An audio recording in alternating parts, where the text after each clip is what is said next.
get fabric. My husband is used to the fact that I've got it all mapped out. If we're going to a new city, I know how to get from one spot to the other to buy fabric.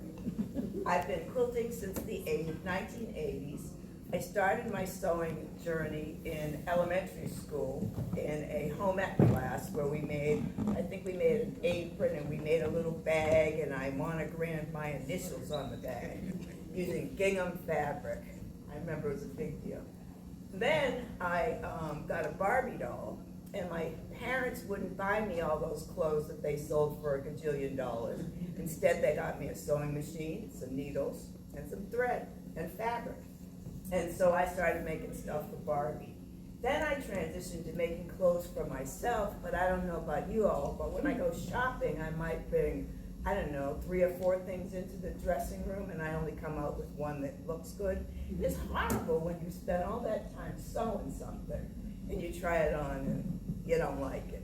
So that made me transition to quilting. My grandmother read those ladies' magazines, Ladies' Home Journal, and all those crazy magazines back in the day when I was a little kid. And Grandma gave me a pattern for this bedspread, and that got me hooked on quilting. And I'm a member of both this guild and the Needle Chasers of Chevy Chase. I met the Needle Chasers when I was unemployed, and those ladies meet midweek, midday. So I didn't get to hang out with them too much until I retired. And if you want to know more about me and see my quilts, you can visit sandrasmithquilts.com. So that's sort of highlights about me. But way back in the day, I was so scared, I was so afraid to use anything but solid fabrics. And this is an example of one of the quilts I made from the pattern that Grandma gave me. And it was fabric. You make these long stretches of fabric, and you folded them over batting, and you made one and then the other and the other. So I was scared to use anything but solid fabrics, and I was also afraid to quilt. So this was a good example of something where you didn't have to quilt and you could only use solid. I made another one. This is when I really ventured out. I went to New Mexico to visit my brother, and I got this patterned fabric, so I mixed that with white, and I was like, whoa. And then I think this was one of those quilt as you go kind of patterns, and so I gave it to Michael, but then things changed. So in more recent years, I use a lot of printed fabrics. I use batiks, I use African, I use Australian fabrics, I use Japanese yukazas, marimekos, and hand dyes. A lot of my stuff is graphical, angular, triangles, squares, and whatever. And most of the things that I do now, I quilt myself. I fired the lady that used to quilt for me because I hated quilting. I hated it, but now I like it. So I've been doing it myself, and in the background there is an illustration of some of my quilting. So here's one of the, an example of marimekko. So that gray stuff in the background is marimekko. And then there's a lot of batiks there, and this was an attempt to make a quilt that was dimensional looking. And the pins are in it because that's when it was ready to be quilted. And I think I quilted that myself. This is another one that is, this is a cross-section of a quilt that I made that's a combination of fabrics. Like the pink and black ones over far right, that's a Japanese fabric. And then the black and whites are marimekko. They have large-scale designs in their fabric. And there's some batiks there as well. And that was quilted by someone else. This is a cross-section of a quilt that I made. And what I've been trying to do lately is to quilt so that the where you quilt, the fabric gets smooshed down, and where you don't quilt, it pops up. So if you look at that odd object in the far, I don't think this has a pointer, way over there, that thing that looks like some sort of, I don't know, monster or something. I quilted around that object so that you could see it. And then I changed the color with the fabric as well. So I started in that purple area with purple and gold. And here's another part of that same quilt. The black and white with the yellow is an Australian fabric, an Australian Aborigine design. And with this, I'm a nerd, and I'm also, I don't know, really detailed. So I quilted around all the objects, as you can see, and those are really tiny. And I quilted it only in the green, and it took forever. As I was doing, I'm like, really? And I'm like, yes. So this is another one, Musical Connections. This was in our Baltimore show a few years ago. And this is a combination of an Indonesian panel that I then married with some batiks and some African fabrics. And again, I quilted in that black and white. I quilted in the black only. It took forever. It was like 100 hours or so of just quilting. Yep, that's me. This one I call Ricky's Wonder. This is a combination of African fabrics and Marimekko and other batiks. And I was making that for my husband. And he looked at it, he's a Vietnam veteran, and it reminded him of the jungle in Vietnam, and he's like, no, I don't want it, right? But then when it sold, he's like, you know? So that's Ricky's Wonder. This is way back in the day when I used to make my own patterns. That square in the upper left-hand corner there is a square that I drew. And then I took it to work and I used the Xerox machine. And I don't remember how I made it bigger or smaller, I forget. But anyway, I replicated it in order to make this particular quilt that now lives in Washington, D.C. in somebody's office. This one, all right, so during the pandemic, here's part of one of my stories, is I took a couple of workshops, one from Maria Schell, who lives in Alaska, and the other one from Carol Lyle Shaw, who's also a member of our guild.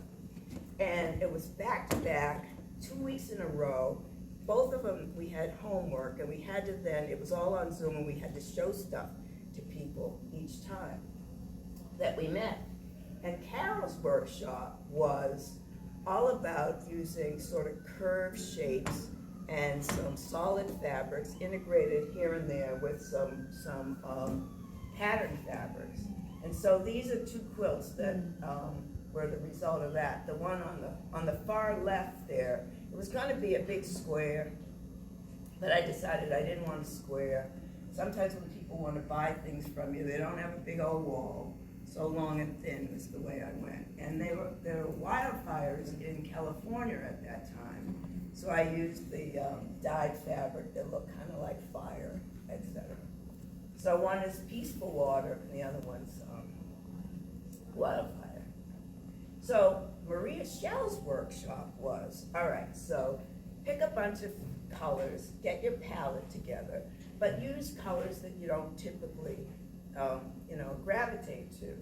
And so these are the colors on the bottom of the fabrics that I had, and I'm like, how the heck am I gonna combine this solid fabric, which I haven't been working for in a long time, how am I gonna combine these to make some sense? The divine knife came to mind. And so there's a lot of combinations of colors with those folks. And so as a result, I ended up with this quilt, and it's on the table outside if you want to look at it more closely. But so the way it was constructed was, in Maria's class, you make these little constructs. So I made this, I think that's actually not brown. It could be brown and yellow, I don't remember. But I had the brown and yellow and the red, black, and green and the pink things. And I cut them up and I married them together. You can see on the right, under construction. Here's the big strip of them. And there's the quilt, all put together, pinned and ready to be quilted by me. So I make my little quilt sandwich with a back, batting, and the top. And I use pins to hold them together. And there's some of the detailed quilting. Here I changed the quilt the threads as I went from one section of the quilt to the other, and I did different stitching in each section. And I liked it so much that as I was working on it, I forgot this part. This is Black Lives Matter area down in the District of Columbia. And this little girl was out there skating. I think I saw her on TV. And I decided that in my effort to represent the fact that Black Lives Matter was that I put BLM in my quilting stitches. Over there on the, yeah. Cool.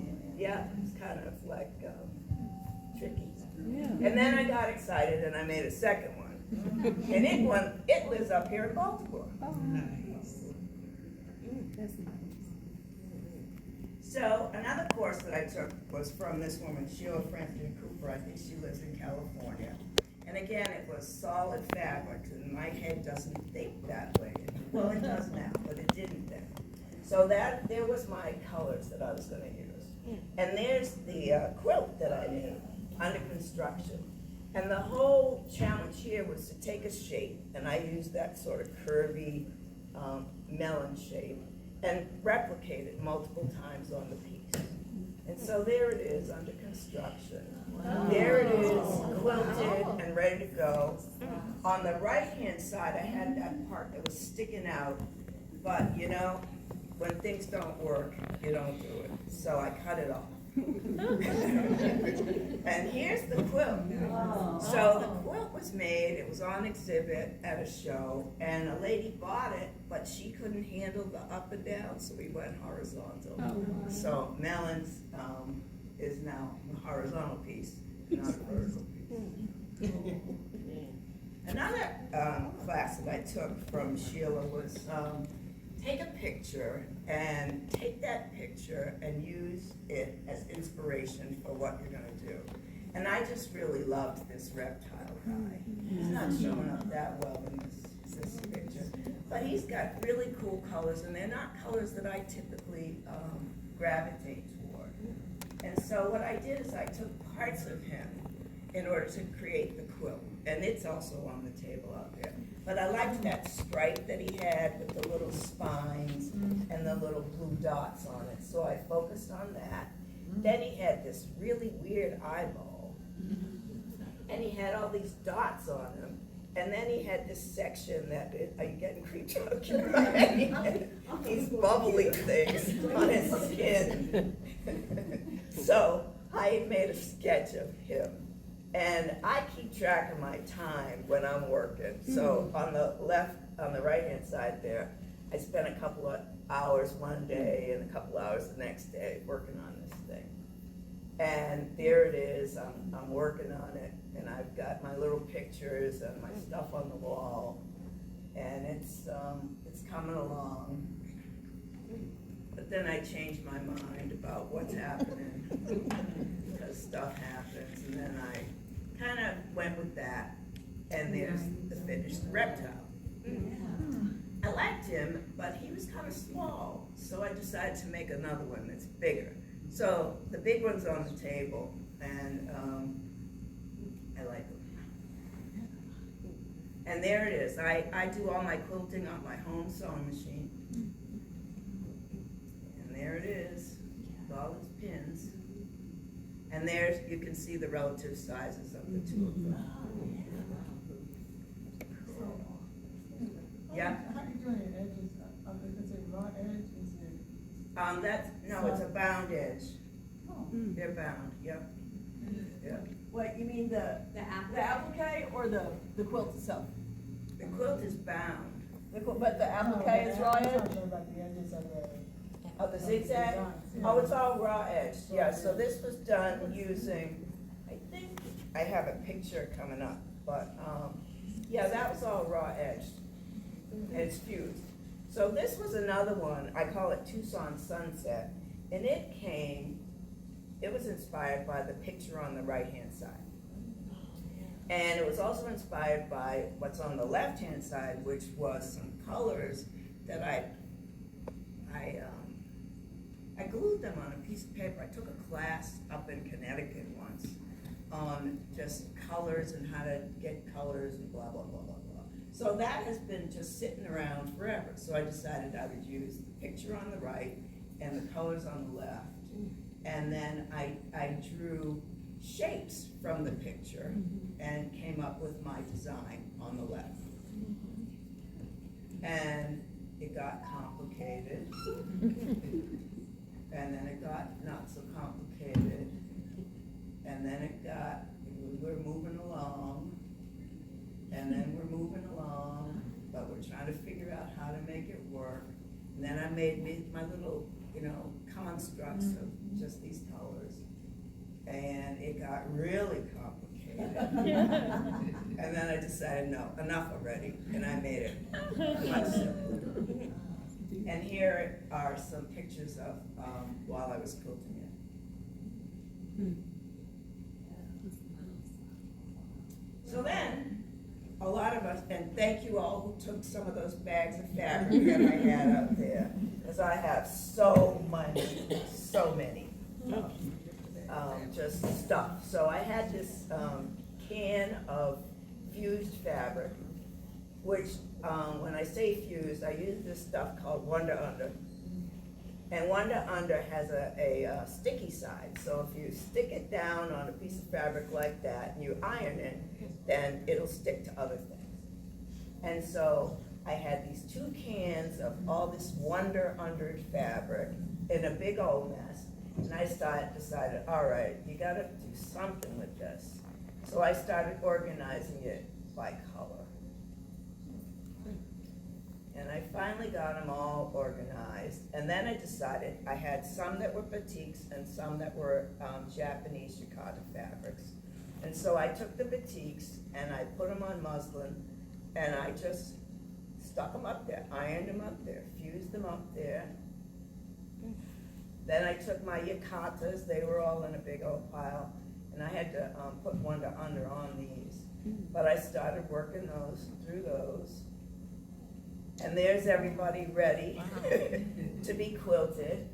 I think there's 3 more to go. The ones on the bottom still have to be quilted. But Butterfly, which is out on the table, is the result of some of the Japanese fabrics that I fused. There's a close-up of it. I quilted again so that things would be recessed and not. And Sunflower was the second one. There's some details of that one.